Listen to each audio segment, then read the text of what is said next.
এক ভয়াবহ দৃশ্য গংগাধৰৰ প্ৰবল গৰাখহনীয়াত চকুৰ সন্মুখতেই মুহূৰ্ততে গংগাধৰ নৈত জাহ গ'ল হাজাৰ হাজাৰ বিঘা কৃষিভূমি। চাৰখাৰ হৈ গ'ল এটি জীয়া সপোন। আগন্তুক বিধানসভা নিৰ্বাচনত ফুটবৰ্জনৰ হুংকাৰ নৈপৰীয়া ৰাইজৰ। এই দৃশ্যাংশ সমজিলা গোলকগঞ্জ চহৰৰ কাষৰে বালাবাৰী দক্ষিণ টুকুৰেৰচৰা তৃতীয় খণ্ড গাঁৱৰ। গংগাধৰৰ গৰাখহনীয়াই কালৰূপ ধাৰণ কৰিছে। চপৰা চপৰে খহিছে মানুহৰ ভেটি মাটি।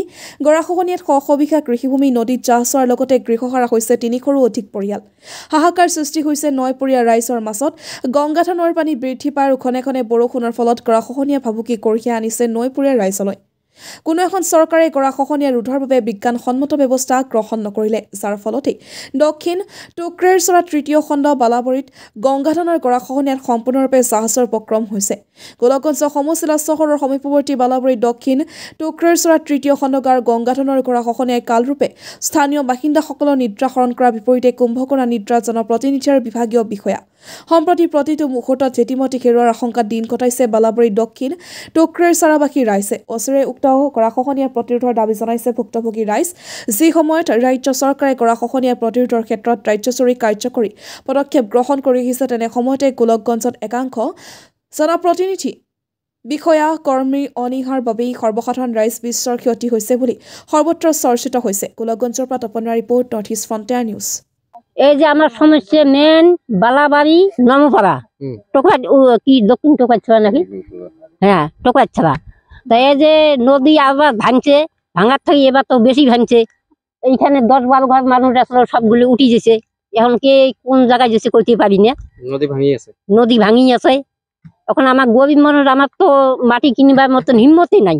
কোনো রকম করিয়া একটু ২ কালি ১ কালি করে মাটি আমরা এই বালাবাড়ির মাটি এত আমরা দাম দিয়ে নিছি ২০,০০০, ৩০,০০০, ৪০,০০০, ৫০,০০০ টাকা বিঘা। তা আমার তো অত দম নাই। আমরা চার দোকানে কাম করি। আমার এত বয়স হয়েছে ৮০ বছর বয়স, তাও আমি কাজ করি। আমার একটা ছেলে আছে, ২ ছেলে তো আমার নাই। তাই এমলে আজ এই পর্যন্ত আমরা দেখি নাই। মেম্বার কয় কি করে, ভোট আসলে কয় কি ভোট দাও, তোমাকে রাস্তা বান্ধি দেবো, তোমাকে নদী বান্ধি দেবো। যখন ভোট দিয়ে যায় তখন উনি মিনিস্টার হয়, উনি এমএলএ হয়, তখন আমার গরিব মানুষের কোনো খবর নেয় না, কোনো খবর নেয় না। তাই যে নদী যে ভাঙি ধরছে, এখন বর্তমান আমার ঘরের সামনাসামনি নদী। তাই বাচ্চা কাচ্চা ধরিয়ে আমার যাবো কই। এখন সরকারের এখন ব্যবস্থা, হয় নদী বান্ধি দেখ, না হলে আমাকে জায়গা দেখ। ভোট আসলে সরকার যদি আমাকে নদী বান্ধি না দেয় বা জায়গা না দেয়, নদী তো সামনে দেয় যে বাড়ছে, ভর বাড়ছে আসে গেছে, নদী তো ভাঙি আছে, তাহলে আমার ভোট দিবেন নাই। আমার ভোট দিবেন নাই, কাকু ভোট দিবেন নাই। ভোট দিয়ে আমার কি হয়? ভোট দিয়ে যদি আমার কোনো জয় না হয়, তা আমার ভোট কিসের জন্য দেই? বালাবাড়ি নমপাড়া নদীর পাটটা খুব ভাঙছে, ঘরটরগুলো কতগুলো ভাঙলো। তারপরে আমরা খবর দিলাম যে মেম্বারদেরকে, তারপর আরো কোন কোন জায়গায় বললাম। বলার পরে কাগজ জমা দেওয়া হলো মিউনিসিপালিটি অফিসে, তারপরে পৌরসভায়। দেওয়ার পরেও কোনো মানুষ আসেনি এখানে কি করতে, দেখতে, দেখাশোনা করতে, যে একবার দেখি নদী পাড়ে মানুষগুলো বাঁচলো না মরলো, কোনো খবর টবর নেওয়া নাই। এই সরকার যদি আমাদের নদী না বান্ধা দেয়, সরকারের কাছে আমাদের বহুত অনুরোধ, আমাদের একটু করে জায়গা দিক।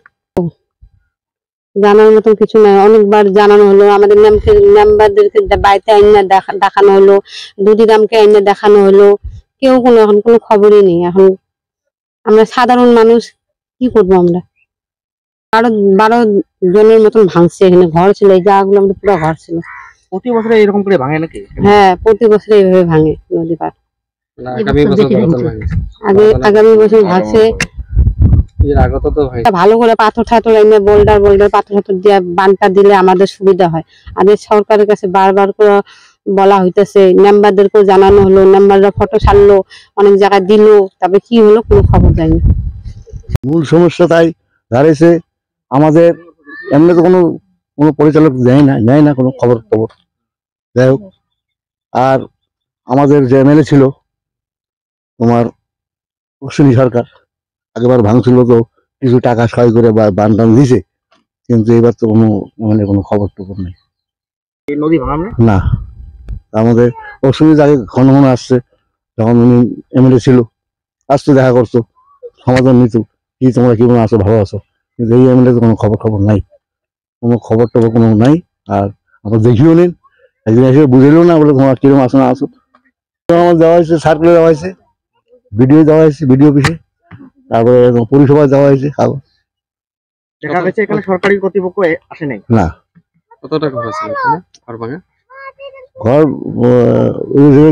পিটিশন দিয়েছি আমরা, না, কত টাকা ঘর মানে নদীতে? মানে যে 10-12 বছর ছিল, এই যে ঘর ছিল, সব ঘর ছিল, নদী ভাঙা দেখে চলে গেল।